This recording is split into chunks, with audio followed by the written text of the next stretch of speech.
We are live, my friend. Outstanding. Outstanding. I know. I feel so proud of managing this kind of thing. When I get it right, I feel so Mazal good. tov. So, and I am thrilled to welcome my dear friend, Rabbi Ken Chasen, who is a glorious leader and a really special friend of mine and of my wife's, a leader in the Los Angeles Jewish community, Rabbi Leo Beck, senior rabbi of the shul there. We have traveled around, certainly the world. We've traveled to Israel together. We have shared great work, great music. I have a beautiful memory of an afternoon sitting, taking turns with the one guitar that we had. And I will say this about Rabbi Ken Chasen. He is a sweet human being who means such good for the world through his family, through his community, through his eyes, through his voice.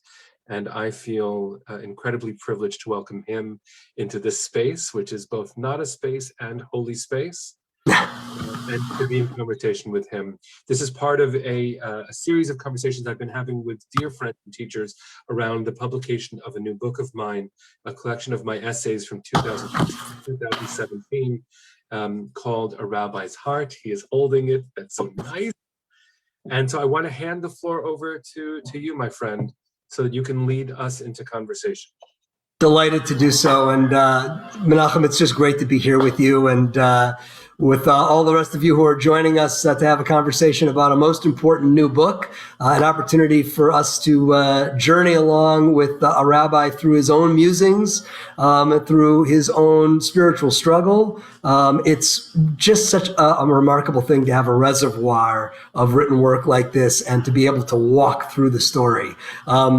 And so, yeah, we're going to have a little conversation. I'm going to ask some questions. We're going to discuss some of the content here. It's been a treat to read your work, Menachem. I've obviously, much of it I've read before when it first came around and was published here or there. But it's great to see all of it together and collected in this book, and what a great resource it will be for all of us. I guess I want to start by really saying that it takes a lot of courage for a rabbi to publish this kind of a collection it's such a far-reaching collection of his own writings, which he wrote anywhere from 4 to 15 years ago. Because I will simply say for myself, I am sometimes called to revisit something that I wrote very sincerely 15 years ago, only to discover that I am not who I was 15 years ago, and I would not say now what I said then. And I love, Menachem, how in the very introduction of your book, you name that truth, and you describe how you welcomed it, how you resisted the temptation to go back in and edit your words from younger you to make them comport with older you. You clearly saw great value in giving us the entire story as it was and is. And so can you describe for us why you wanted your readers to see all of that, even when you yourself might take issue with what's there on the page in a number of cases? I appreciate it so much, and it's comforting to know that, colleagues and friends, like, we all grow, and when we look back, sometimes, speaking personally, I go, oh God, there's some real, not just humility, but a little bit of embarrassment there. And I remember reading, Rabbi Yitz Greenberg says this too, about sometimes he looks back and he wishes he hadn't written something. So why did I want to share it? The truth is, I'm not really sure who reads my books. I really don't know. And so the intended audience is maybe the title. Like, maybe I'm just saying, okay, I'm going to one day do this. And I've done this sometimes. I just hold the book to my own chest because I'm holding literally my heart. And the only way to move forward in the world, and we learn this as we grow, we really do, is to be honest about where we've been. I cannot chart a good path forward without being authentically everywhere I've been. I am the composite of all these experiences. Malcolm Gladwell says that beautifully in Outliers. I might think that I did all this stuff. And as Gladwell says, and Pirkei Avot says differently, if you think everything you've accomplished is to your credit, that's haughty. But if you think nothing you've done is to your credit, you're ignoring your own strength. So I want to see where I've stumbled, because I'm really proud of myself that I got back up And I want to make sure that if one of my readers is my child, because they are some of my intended readers, they will understand that I did my best and hopefully continue to do better than I was able before. And I also think, I wonder about your reflections on this too. We rarely talk about how seductive it is to be a rabbi. Like how tempting it can be to believe our own press, good and bad actually. And so I want to look back and remain humble no matter what I ever am able to do. When I look back at my raw voice, it reminds me that I still have growth ahead. Yeah, beautifully said. And I love you give voice to that desire to be writing for your own children and grandchildren in the book. And it's great to hear you speak about that again here. Yeah, and I think you're absolutely right. There is something helpfully humbling about being able to revisit those earlier writings, not because just because I wouldn't write it that way does not mean that it was not fundamentally true for me at that time, and that it's worth both me and all others who may read this encountering that version of myself. Yeah, we're always in an arc of growing, but that doesn't mean that there wasn't truth maybe that I was able to access or see or be injured by in some way then that I may have become coarsened to in some later time. There's a lot of value there, and I was glad you allowed the past to speak for itself.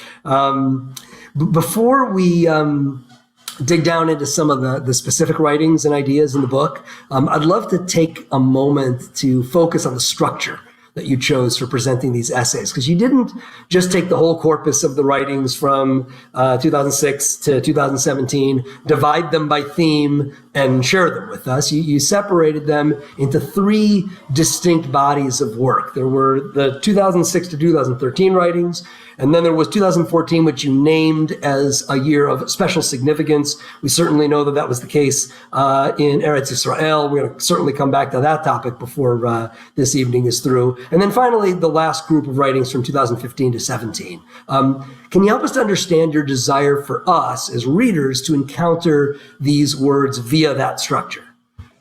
Yeah, sometimes what ends up seeming intentional is almost accidental. I will say that 2014 was a standalone. We'll talk about Israel in a little bit, but also speaking personally, that was a big year of struggle and growth for me. Personally, professionally, it was around the time that I was contemplating a shift in where I was a rabbi. There were shifts happening in my family at the time. And so I found that year to be one where expression was cathartic, letting out the struggle through these words. There's a reason it was the most productive of years. Yeah. And, sometimes we have this generative thing from a place of discomfort. We pour out everything we've got. So there was a lot happening in the world, in community, and in person that year. And it is also the case that when I thought I had enough to publish, I wanted to get it out, and I'm not really sure what that impulse is in me. I sometimes finish writing something and forget what I wrote.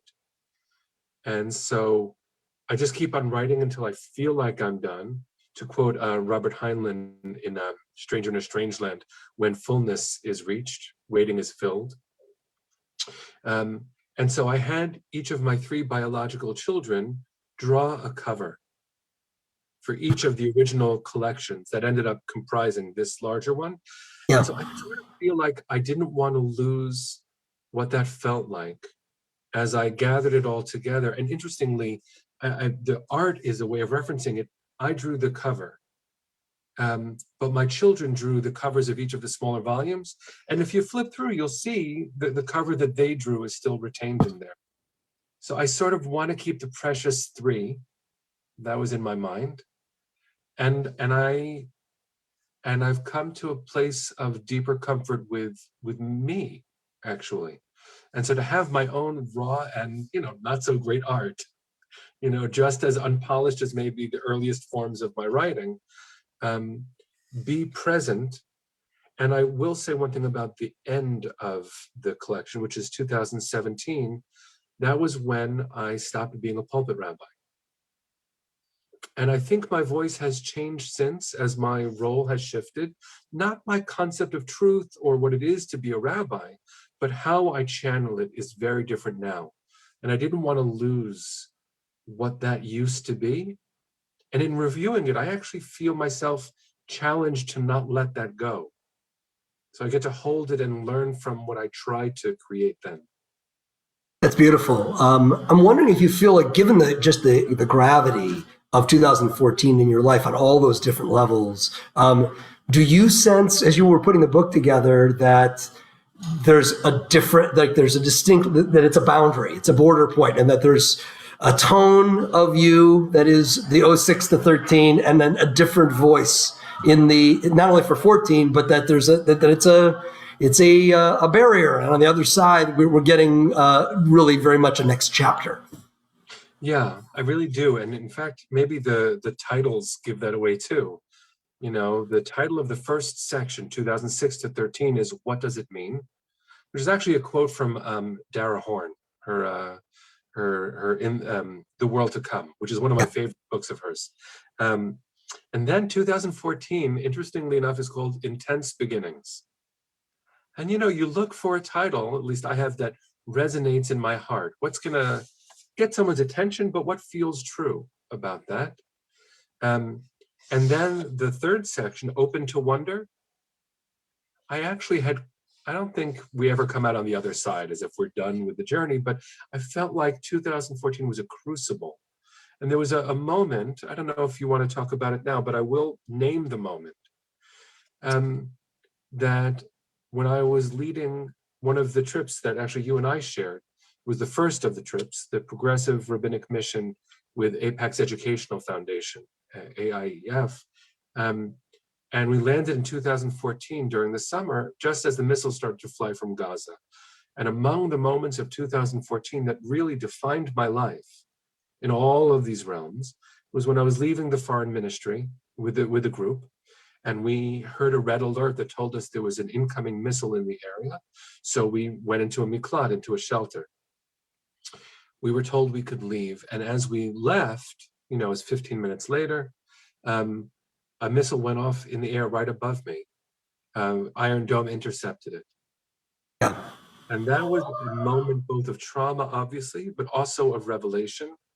And it felt to me like I heard a profound, maybe divine call. I mean, we don't use this language often, but I felt it pretty seriously myself, that it was time to come to a decision point. It was an inflection point for so much that had been brewing for me before. And so it really was before 2015 and after. Sense. I too was there that summer, and similar types of experience. I was not used to hearing sirens go off in Jerusalem. It was the first time that had happened, and yeah, without a doubt, the experience had a way of changing what your eyes see and what your hand will then write. I want to talk with you for a moment as a fellow rabbi activist, and that's the term that you use to describe yourself in the book. You know, I as another one, I understand the deep tensions and even the ambivalences that that come with speaking so directly to how you see the sacred texts and values of Judaism being animated in specific political issues of the day. Many rabbis won't do it even when it's almost indefensible not to, and some rabbis will do it even when they really shouldn't. I want to talk with you about what I thought was one of your bolder statements as a rabbi activist in the first section of the book, your rabbinic riff on capitalism from 2013. In it, you punctured the American myth of capitalism as a sacred, exceptional system. Not that you argued for something else in particular, but you were unsparing in describing the self-interest that makes capitalism popular, and also the destitution created for so many because of the free will nature of giving back in capitalism, as opposed to the Jewish values of obligation, responsibility, of mitzvah. that derives from Judaism. And so, I as I was reading, I remember thinking, when I am in multiracial interfaith organizing spaces, I am usually alarmed at the degree to which our partners of color, particularly in lower income communities, see capitalism as a fundamental source of their suffering, and how the free market is not all that free for those who have a tough time finding their way into businesses, neighborhoods, wealth drivers because of the color of their skin. Still a provocative topic now in 2021, but so much the more so in 2013 when you wrote your rabbinic riff. And I'm curious for you now, 8 years later, having written those words then, and seeing the development of this theme in American life since then, do you feel we can really actually harmonize the value of communal obligation from our Jewish identities with the value of a capitalist market in our American identities? Oh, Ken, I love you. First of all, you are the first to point to what I think is the most provocative thing that I wrote. Most people miss that one because there's other stuff that are flashpoints for our conversations. That is, and ironically, I wrote it when I was in Berkeley, and it wasn't so controversial for my community there, right? Theoretically. And now I serve as scholar in residence for the world's largest local philanthropy. Yeah. And the problem with philanthropy would be acknowledged by everybody involved in the work at UJA and by people like you and faith leaders in particular, because capitalism is at odds with justice. Yeah. It really can't be said any other way. And, it is a wordsmithing game that turns distributive justice into an insult. It's nothing short of sacred. Philanthropy can never hope to make up for what the government should do when it comes to the distribution of wealth. Taxes are holy. Right. And philanthropy, which is an act of free will, as you said, is not the same as justice. And the problem that we have in our society is that we don't want to give up any of the wealth that we accumulate. No one does. Those who are currently in situations of deep poverty or vulnerability, when, please God, they have enough for their families and more, they also won't want to give it up. Capitalism feeds into a scarcity that is part of the human desire to have enough and to make sure that your descendants will have enough to survive. And so it feeds that impulse to not share.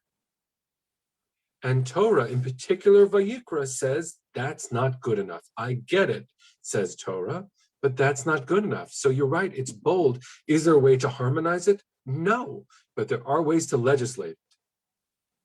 And in fact, I wrote that piece on the way home, I think, from part of my work with Jubilee USA at the time, which was a group that was created by the global interfaith community to encourage states to forgive sovereign debt.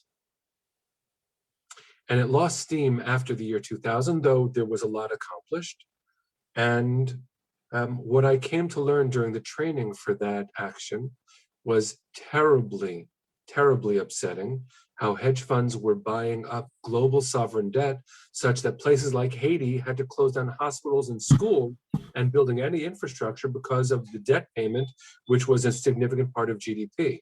All of that is wonk to say, no, we can't harmonize it because what I feel comfortable giving away will never be enough. And what I feel like giving away is less than I can actually afford to give away, which is why command or law has to be wed to values and not lobbying. Yeah, it's very well said. I love your formulation that taxation is holy, which of course would be even more provocative than the rabbinic riff on capitalism. But you're right. At the end of the day, taxation is straight out of the Torah. Whereas the idea of gemilut chasadim, lovely, but it's actually not the commanded act. And you're 100% right. We have both benefited in our careers from amazing philanthropists, incredible people who have been generous beyond what other people might do. And yet Of course they could afford to do it, or else they wouldn't have done it. Unfortunately, it's not a discipline that everybody embraces. I remember shortly after we had built this beautiful new Beit Midrash on the campus of my synagogue, which is located in Bel Air, for those of you who are listening to this conversation. So here we are on the west side of Los Angeles, in this right on the Sepulveda corridor, and we are in this beautiful, it's an interfaith gathering from around the country of community faith organizers. One of the Black organizing leaders from the Deep South is there, and is kind of trying to get across to me and others who are struggling with what the end goal would look like if you were able to achieve it through your organizing. And his anxiety was, we always wonder, we worry that there would come a point in our work that you would get off the bus. You and your gang, as passionate as you may be as progressives, won't be with us at the final stage. And he said, and the reason for that is because all of this, and he pointed to this gorgeous Beit Midrash, all of this would be gone. That's what he said. He said, and of course he knows, without my ever having to tell him, that it was built with the extraordinary generosity of members of my congregation that wanted to create this for our congregation. And I am not here in any way to besmirch it, but to point out what he said and my need to reckon with what he said. That was a moment that I think was an awakening for me in that regard, as is your formulation here tonight. Glad we're getting a chance to discuss it. I do, though, given what the news has brought to us, especially today, but in recent days, we need to turn our attention to Israel for a moment, especially given the depth of writing you've done in this terrain. I do remember reading your essay from the middle section of the book, the 2014 section, your essay entitled, "I'm Done Apologizing for Israel," which probably was one of your best read pieces at the time that it came out. I remember reading it when it appeared in the foreword. It was during the Gaza war in the summer of 2014. I published in the foreword myself a fair amount, and I have great respect for their editorial eyes. And your piece at that time was, in my estimation then, a really wise editorial move, because you were attempting to introduce nuance and the collision of values, competing values, into a debate that is usually far too corrupted by either or grandstanding.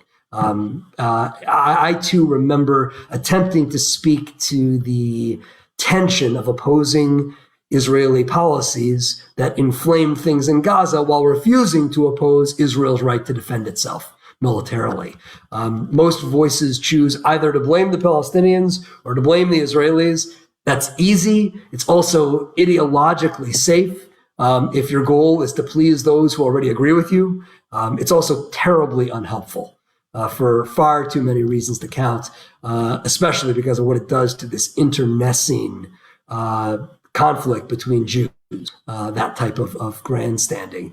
That piece of yours got a lot of attention because of its obvious inner struggles. Here you had a progressive rabbi activist defending the IDF when the entire left wing was excoriating Israel. And as a kindred soul who attempts to hold a similar place in the public discourse, I was especially interested in your Israel writings in the third section of the book, your pain in the 2017 essays, "On the Outside Looking In," or "I Will Not Keep Silent," and others. Your pain in these essays, Menachem, is so evident, as Israel was humiliating non-Orthodox Jews like you and me, pursuing all sorts of policies that we oppose, while simultaneously saying to us, "You are invisible. You don't even matter."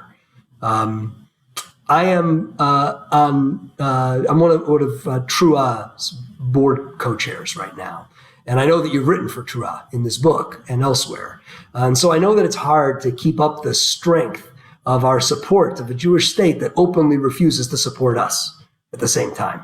And it only gets harder. We get attacked by both left and right for being blindly allegiant to neither. And while, meanwhile, the prime minister attempts to evade corruption charges by holding on to power no matter what it does to Israel's democracy. And he's welcoming the second coming of Meyer Kahana and his like into the Knesset, so long as it serves his personal interests. And now, right as we speak, our own loved ones are over there in Israel, yours and mine, as the violence is underway again, fueled by Israeli actions that none of us can defend, and yet neither will we defend those who will not honor Israel's right to self-defend. Put that all together, and the room for rabbis like you and me, Menachem, attempting to stand with one foot inside each of those competing truths, the room for rabbis like us is shrinking every day. And I don't know that part. I don't know about.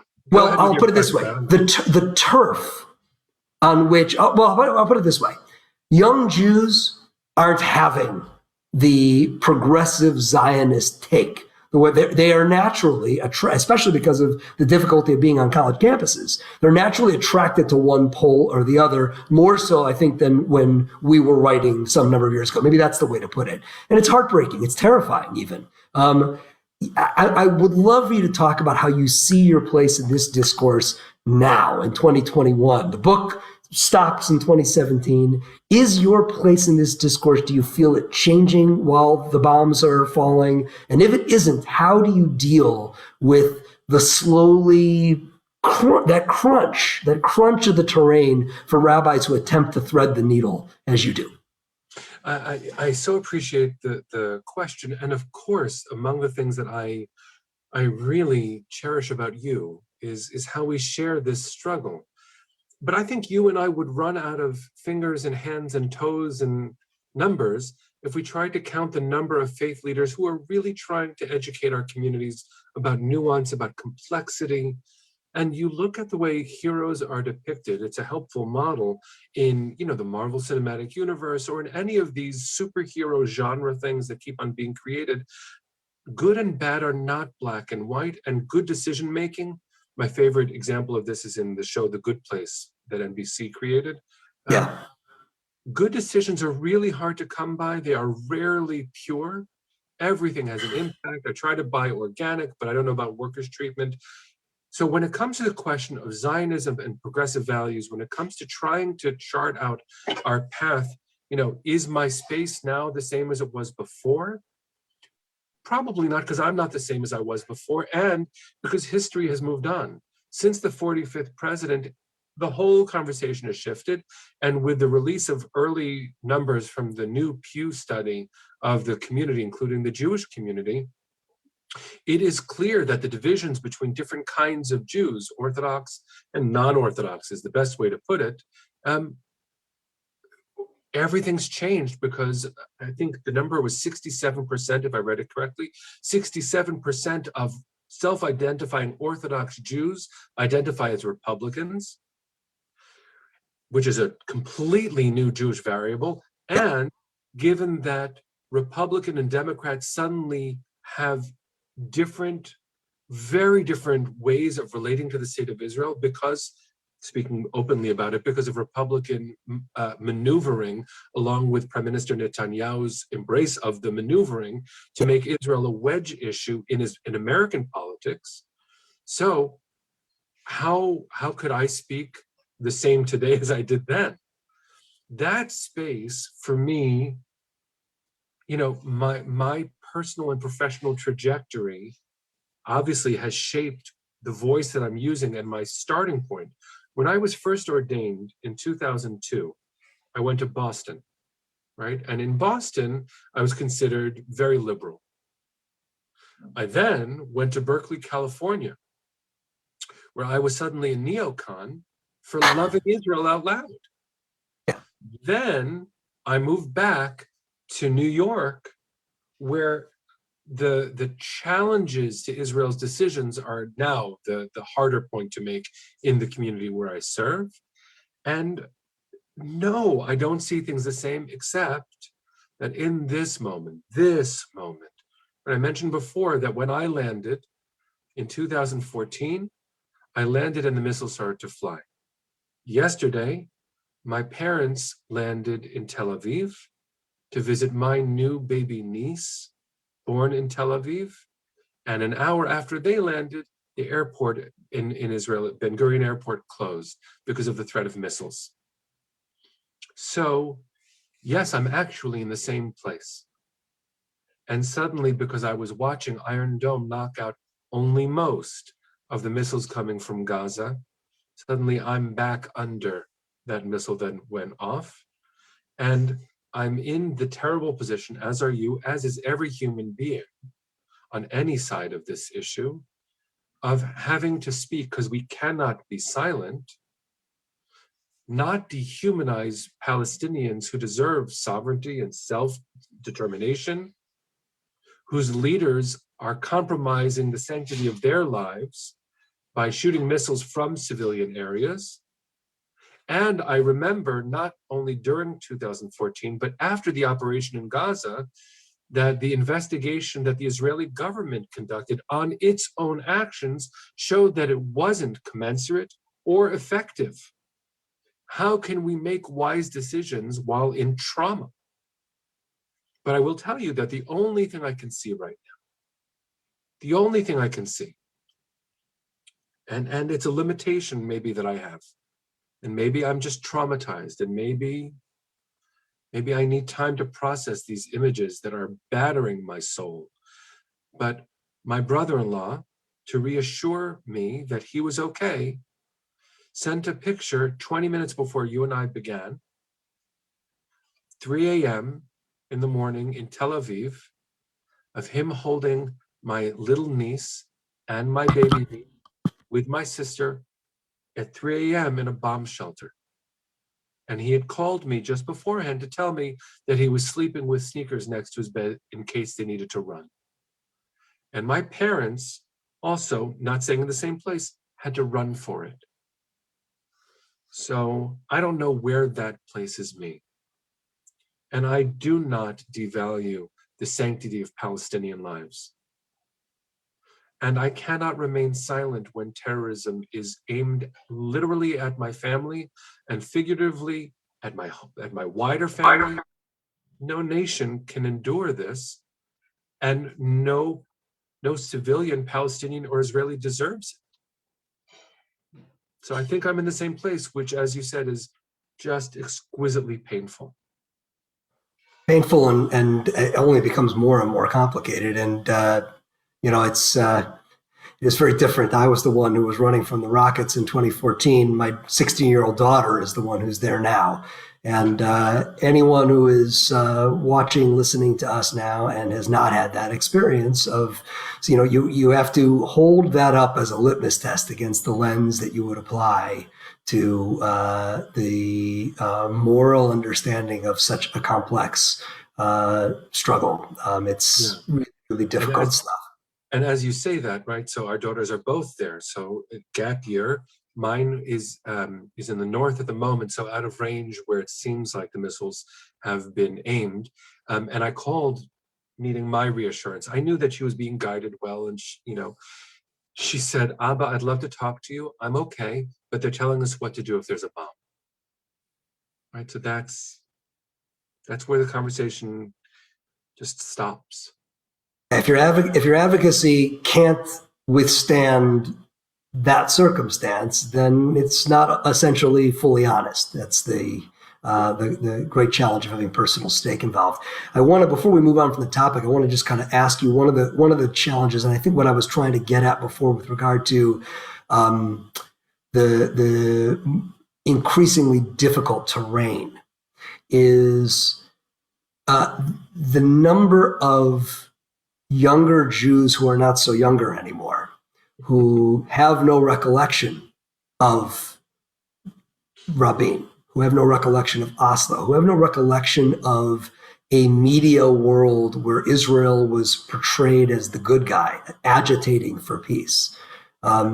If you do the math on this, you think about when does a person usually become politically aware enough to be aware of, as an American Jew, of the ins and outs of Israel-Palestine stuff, maybe sometime while they're in college. So let's pick as a convenient number 20. So if the typical person is maybe kind of awakening to this around 20, and if the last time Israel was showing up in the news as a good guy was probably around the year 2000, you're talking about anybody born after 1980. And it's 41 years old. And you start to think about 41 years old, most of our Jewish institutions in the next 10 years, 10, 20 years will be led by folks who don't have that personal recollection. And it's going to be a real challenge, I suspect. Do you do that math and does it bother you, or do you feel like there's something to penetrate that? Well, it bothers me, and I do the math, and I love how you said they're not so young, which means you and I, my friend. There is that. You're saying it's nicer to point it out and saying, oh, they're getting older or younger. I think your math is correct, but I think it's a wider problem than Israel. I mean, one of the things I've learned as a student of David Beale and Mark Dollinger and other really interesting scholars, Sylvia Barrett-Fishman, is the recognition that when we think something is uniquely happening in the Jewish world, it's actually a trend that's happening everywhere. So Einstein said that nationalism was the great cancer. When you say, and I say, and it's true, that the last time Israel appeared as the good guy, was the Oslo Accords, or the peace process, Alav Hashalom, right?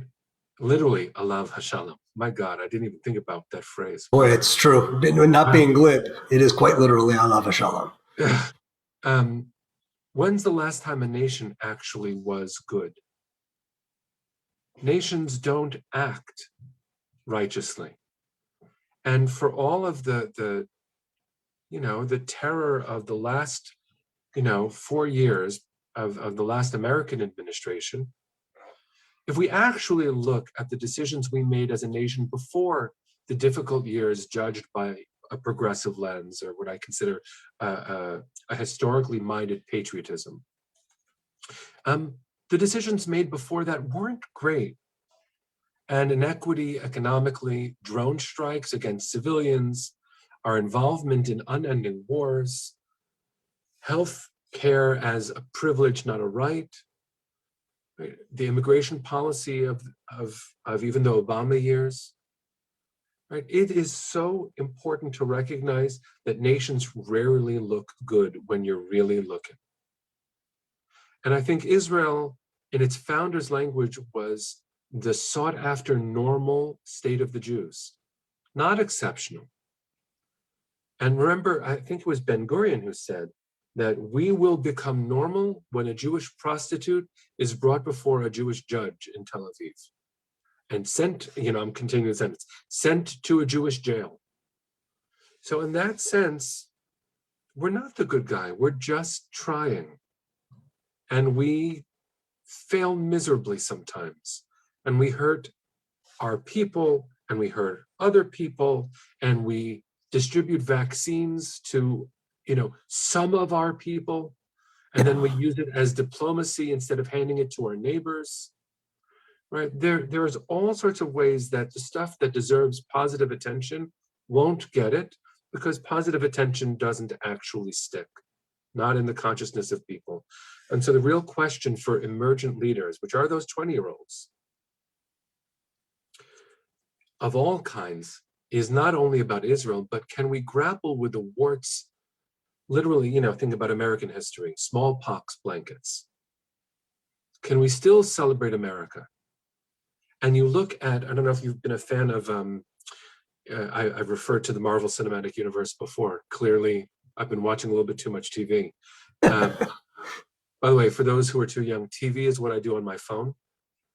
All right, so the Falcon and the Winter Soldier, which is a Marvel Cinematic show on Disney Plus. I did not mean to give a plug. No one needs it there. Is interwoven so cleverly with the question of the Black experience in America, and whether or not someone who is Black should wear the Stars and Stripes, given what the Stars and Stripes have done to Black bodies. And there is a claiming of it. And he says, that this isn't a spoiler because this is where it's headed as a series. He says, we built this place and we died for this place, right? I'm not going to fight for it to be better. So I think we all of us on every issue, not just Israel, we have to be willing to invest more energy into learning our own history and to being proud of what we're reaching for and not getting stuck in the muck of every mistake we have to acknowledge we continue to make. I find myself having that very conversation most frequently with members of my congregation who come after some deeply troubling act by the Israeli government and say, why is it you keep bringing our 8th grade students every winter to Israel for an exchange program? How can you morally defend this? And I'm like, well, if I presume that means that if the government of the country in which you live does some really reprehensible things, that you can no longer engage in commerce with it, you can no longer visit, you can no longer live in it, and I presume you're moving.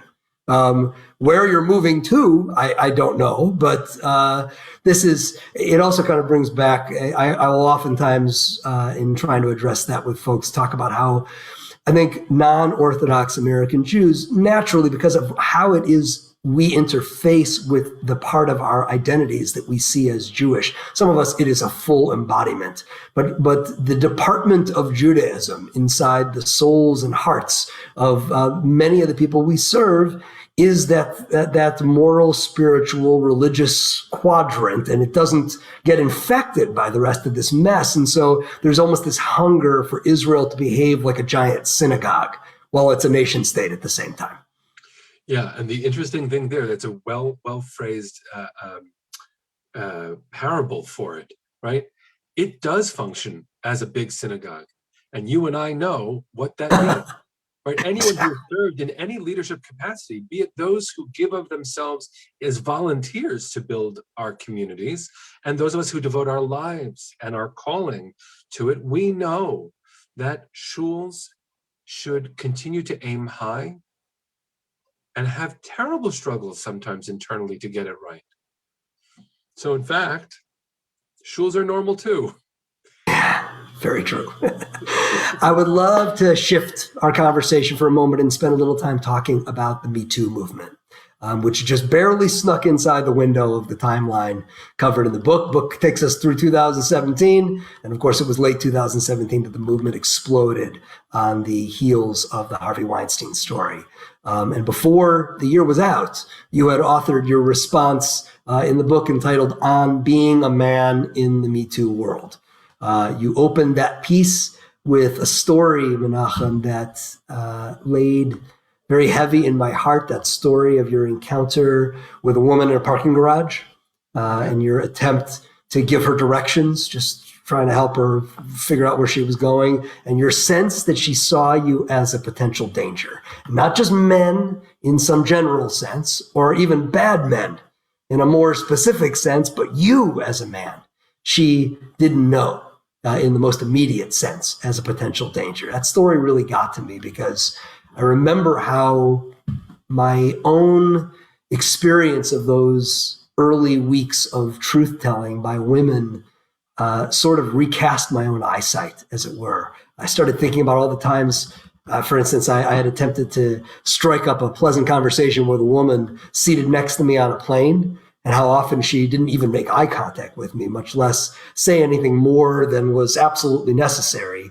And it was dawning on me that it wasn't just the harassers and assaulters out there, that the women all around me were fearing. They were looking at me, trying to size me up if I was a harasser or an assaulter. And just as you wrote, that's when I realized something of my privilege to walk through the world, never even thinking about such things.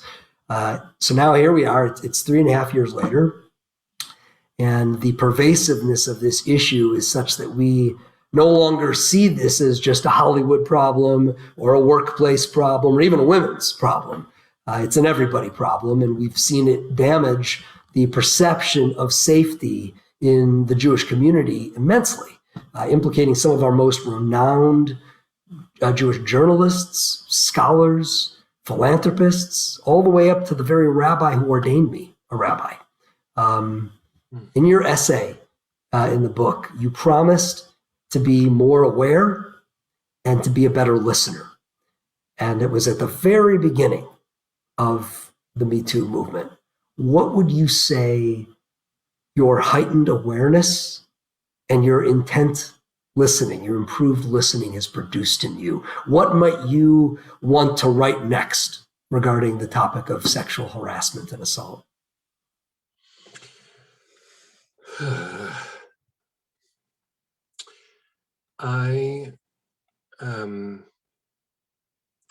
I don't know that I'm getting it more right now than I ever got it before. I am trying to watch myself in my role as rabbi, in my most precious role as father, as a partner to a glorious human being. And I don't know. I do know that as we come out of pandemic, what I want to do most from a place of just loving everybody is hug everybody. And I'm actually aware, because of conversations I've been having during this time, that actually Zoom has provided a more safe environment for many of my colleagues and teachers. And I never thought about that. Yeah. I just want to hug because I care about people, but I never worried about being touched or touching. You know, there have been these moments where I want a little bit of space from someone in particular, but that has not been a categorical experience. So what do I want to write next? I don't know about writing, but I want to learn. I really don't know that I'm getting it right yet. And I've had moments where I've looked back at relationships that I thought were healthy. And I must have hurt somebody by being unaware of my privilege. I'm most worried that the real damage is being caused by those who just don't care, who say, yeah, I like that power, right? And those are not the people writing or changing things. So I'm hopeful that my awareness and how I share it and how we speak about it will have a ripple effect. But I have a feeling that there have been negligible changes in the real lived experience of most women in particular. And though this is an everyone issue, this really is in so many ways a women's issue. And even though there are men who have been subjected to devastating harassment and assault by the numbers, it is clear that men are the ones who have to do this work. And it's not the same conversation that we had before about economic privilege. But the real obligation, I learned this from Mark Dollinger, the real obligation for those who have privilege, not earned rights or respect or status, but who have privilege through no deeds of my own. Right? I walk through a society that thinks of me in a way because I'm white, thinks of me because I'm a man, thinks of me because I'm straight. The best thing to do with privilege, the ethical thing to do with privilege, is to give it away. So I don't want to write, I want to read. Right? I have examined my library during this very interesting moment where my office is in New York City and I live outside the city. I don't have my library. So I've been buying books here and there. And I realized I didn't have enough authors who were women. And I didn't have enough authors who were authors of color. So I'm doing my best not to write more, but to make sure that my sources of learning represent the world I hope my children inherit. I have very much felt that similar tug of almost being a neophyte again. It's a really weird phenomenon to be this deep into your life, into your career, into your parenting, into all of these journeys where you're used to growth happening episodically and gradually, and then having really an earthquake take place in 2017 on this issue, and attempting to stand on ground that's still shaking and figure out what standing even means. It's a tremendous challenge. I love how you responded to that I'm mindful that the top of the hour is drawing nearer, and for you on the East Coast, it's getting late. For me, it's dinner time here in California, but I am more mindful for all of you. I would actually love to wrap this conversation back around to the book is called The Rabbi's Heart, and I want to get to your heart because for all of your activism and the important stances that you've taken and led others to take with you, what I ultimately love most about you and your rabbinate, Menachem, is how alive your spirit is. And by that, I mean that there are always so many valuable voices to listen to when it comes to the timely matters of the day, because they're timely, which means there are thought leaders everywhere who have broken into the mainstream and have deepened the conversation. But you and I know that the work of a non-Orthodox rabbi is in many ways the opposite of that. We are always trying to address the most eternal questions, whether the society around us is paying much attention to them or not. And it's no secret that liberal religion, non-Orthodox, non-fundamentalist religion is becoming rapidly more countercultural in America. Most American Jews don't want to pay all that much attention to the eternal questions, or at least they're seeking to do it outside of the normative Jewish experience of community, which has been the force perpetuating Jewish life forever. This is why I loved following your soul wanderings through your beautiful teaching about saying Shema with a child from early in the book, to your counsel about visiting the uncertain woods of faith in the middle section of the book, all the way through to that beautiful final Yom Kippur sermon of yours to your congregants in Berkeley, in which you opened their spirits to the deepest thing inside, I think is how you described it. What a gift it is to have this entire journey of the soul, of your soul, recorded in one place, this place. It leaves me wondering what collecting it all like this and preparing it for readers to experience revealed to you about your own spiritual journey and what lessons you might have learned from traveling back down that road with yourself again. You are so tender-hearted. And you're so sweet. I mean, your wisdom is clear, but your sweetness really touches me. I want to say this. As my life has taken turns that have been difficult, but are really, in this moment, I feel so blessed, even in the midst of this hard year plus that we have all gone through. And with what's going on in Israel right now, the reality of the world as it continues to writhe. I look back at this collection, this heart of mine, and I wish I could speak to my younger self and offer him some comfort. And that tells me that, and I hope that this is something that, we can teach not just each other and not just ourselves, but those who look to us for guidance, that being patient with ourselves and being kind, right? The deepest thing, kindness. Being kind it's the answer to the eternal question, right? We do it with a specifically Jewish vocabulary, but maybe the greatest thing we can do as rabbis and as mensches, as we aspire to be, is to be kind in Hebrew. That's how we do it. We are kind Jewishly. And I look at my writings, and I wasn't always kind. I'm sorry about that. I really have some regrets about language I used in my ferocity. And I want to learn from it. We look at any moment in Jewish history or Jewish textual history, and we see teachers like those you named, right, who gave us so much and also caused pain. I think I'm one of them too. And this book reveals me to me, and I don't want to hide. My heart means well. That's what it feels like to hold this. I mean, I hold this in both. I'm soothing the me that I was, but I'm also trying to be tender to myself as I do that. So I think the blessing of being in enough pain to pour these many words out is also the blessing of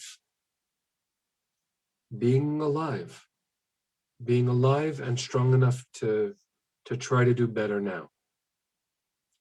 And I will say that one of the reasons I reached out to you, and there have been some precious friends and colleagues who I've had these conversations with, one of the reasons I reached out to you is because you have shown me, through the purity of your language and the integrity of your rabbinate, a model of wisdom and kindness and justice-seeking universal soulfulness, and also just being a person. Like, I remember sitting in your kitchen and having like a really human heart-to-heart, and we didn't need to know any Talmud to do that, and we didn't need anyone to be watching to do that. Who we are one-on-one is precisely who we are called to be out there. And so I hope, speaking for me, that I can live up to that really beautiful, simple model of being a mensch, having a heart that is loving out there. So I'm very grateful to you that we had a moment for our hearts to touch. Gosh, so much so. Yeah, a simple model that is anything but simple. When I think of all the great teachings of Abraham Joshua Heschel that I've loved collecting and paying forward over the years, the one that speaks to me most these days is exactly, just spoken with Heschel's words. When I was young, I admired smart people. And when I became old, I admired kind people. Maybe the older we become, the more we recognize that that kindness, that love that we pay forward is really the only timeless and impermeable gift. The rest of it becomes fungible, and without a doubt, there is, the prophetic voice is a beautiful thing. It's great to shake people up. And yeah, there can be some wounds along the way, unintended wounds that can be left that can ultimately only be healed through kindness and love. And so, so grateful to have the opportunity to see all of this in book form. Everyone should go out and pick up a copy of Menachem's great new book. And I am so happy I've had the chance to read it, and then I'll have the opportunity to revisit it again and pay forward what I've learned from you. I've learned a lot from you over many years. And this kitchen, this house, this living room, it all awaits you once again. COVID is waning, and I will look forward to having you back for just that kind of conversation you just described. Amen. Thank you, my friend. We'll talk soon. You bet. Good night. Bye, everybody.